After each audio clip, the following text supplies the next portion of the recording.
Tales from Ilgraya presents The Once and Future Crown, a short story by KS-A10. Indeed, leaving the staircase behind did little to ease the child's discomfort.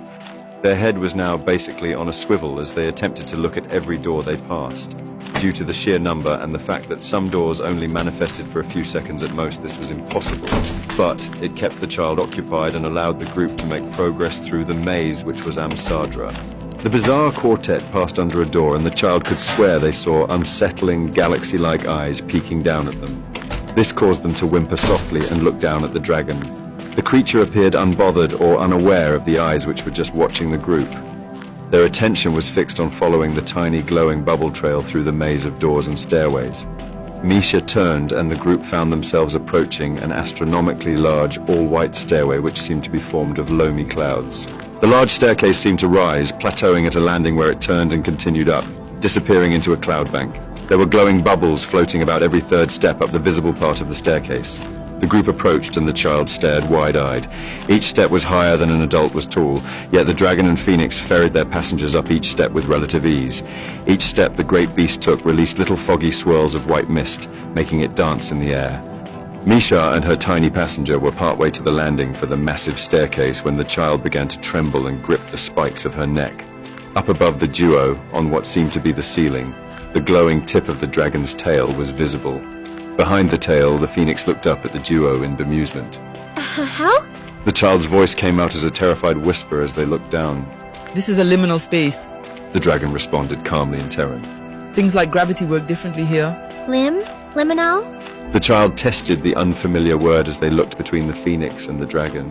Are they on the ceiling with your tail? They may be. The dragon gave a small chuckle. Or they could be on the floor. If we're on the ceiling, then why am I not falling? Magica il Belani? Tony responded as the phoenix carried her up alongside Misha. Belani? It means little child. The phoenix translated into Terran from beside the duo. What are you, a dinosaur? A what? The phoenix looked at the child, tilting their head as they spoke. Teran Belani, yoke oyantak dinosaur? Misha addressed in Finian. Magic did this? This realm is made up of magic and dreams. Tony said, pitching her head back to look up at the child. Tell me, Zeran Fashi. The dragon rumbled softly. Now that you are warm enough to talk, what is your name? Zeranfachi? The child arched a confused brow. In Naukulian, it means little star. Misha rumbled. Oh, is Naukulian your language? The child asked. One of our many tongues. The dragon responded gently. May we have your name? The child looked amongst the odd group with a nervous glint in their eyes.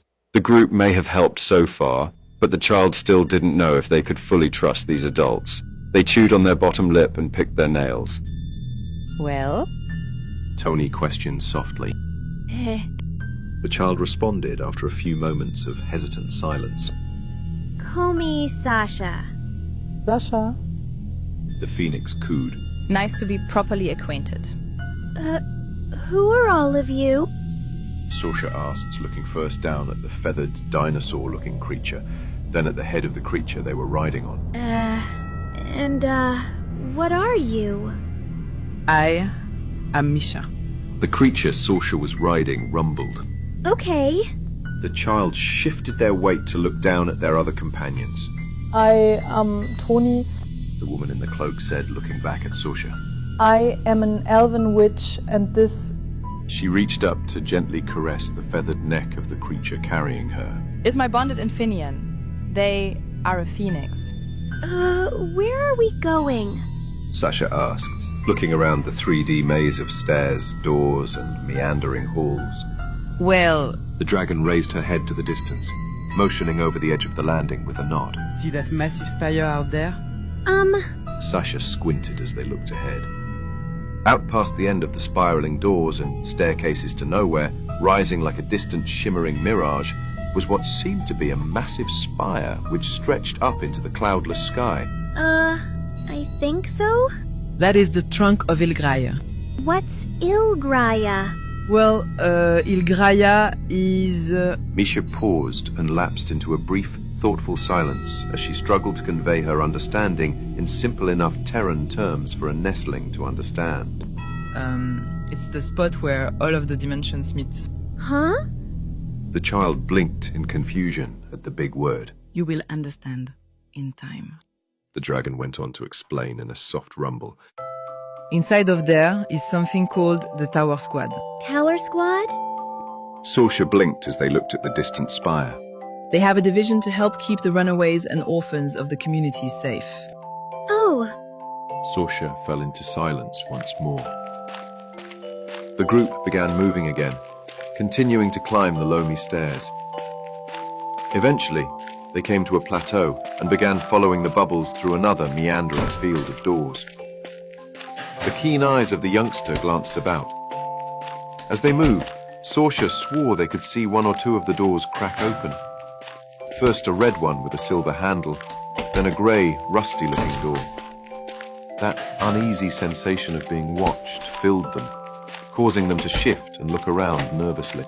What seems to be the problem, Zeranfachi? Misha rumbled softly in response to feeling their tiny passengers' movements. are we the only ones here? Sorsha asked, looking around. Well, The dragon rumbled, glancing about thoughtfully. there are other portal dragons guiding passengers through the lanes, though none of them should be near this sector. There are the Star Elves and the Throne of Ilgraya who can access and use the lanes at will. Then there are the creatures which have evolved to live in and hunt the worm lanes. There are creatures that can hunt us. Here? Yes and no. Misha gave out a chortle. They wouldn't dare approach me. They are only a risk to stragglers who stray from their group and creatures that sneak in without a guide. Sorsha glanced up at the iron-looking door as the dragon turned and seemed to pivot around it. Oh. Could those things be watching us? Naturally. The phoenix cooed from beside the dragon. We entered the lanes through an unusual temporary portal. I suspect everything, including the throne at the heart of Ilgraya, is watching. Throne? Sorsha quirked a questioning brow. Are you saying a chair can watch us? This isn't just any chair. Misha's voice trembled in amusement as she responded. The group made 2 more turns before climbing up a set of stairs, at the top of which was a jagged archway that almost looked as though it was blown from glass. As they glided through the archway, the tiniest member of the group let out a gasp. Up above, floating in the sky, was a massive, nearly full moon. The ground ahead evened out, spreading into a wide, flat expanse of what appeared to be either sand, salt, or dirt. The gritty ground sparkled in the moonlight, glittering hypnotically as the party moved across it at a rather rapid pace. The moon itself seemed to be glittering as it slowly changed colours. The sheen of pigment was subtle yet constantly shifting as it drifted across the celestial body, turning it from white to soft pink, purple, blue, and green. The shades of the rainbow, which wafted across the surface, danced and swirled as the group moved. It was mesmerizing to the little Sasha. There were less floating doors here.